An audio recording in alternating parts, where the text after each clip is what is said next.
Right, hello, welcome back.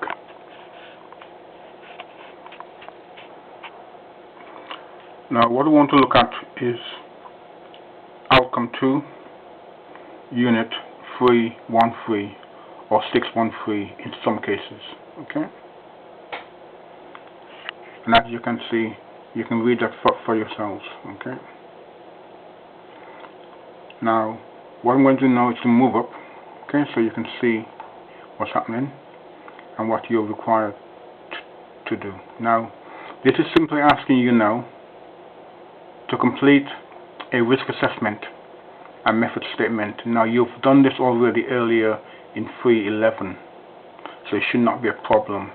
It is a matter now of copying what you've done and referencing it to the relevant elements for unit 313 or 613, as the case may be. Okay?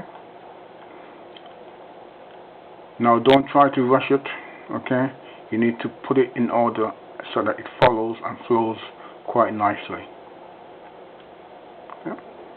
You can read this for yourself. You don't need me to be reading this to you. Okay? So I'm not going to take that much time on reading it. Okay?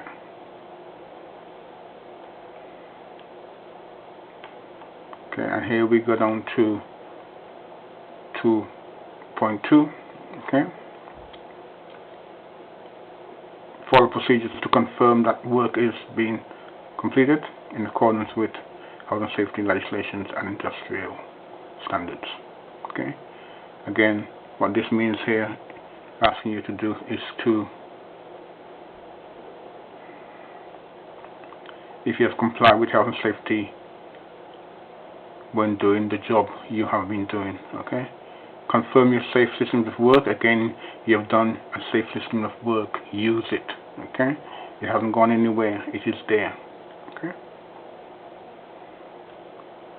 Okay? And thank you again for your time.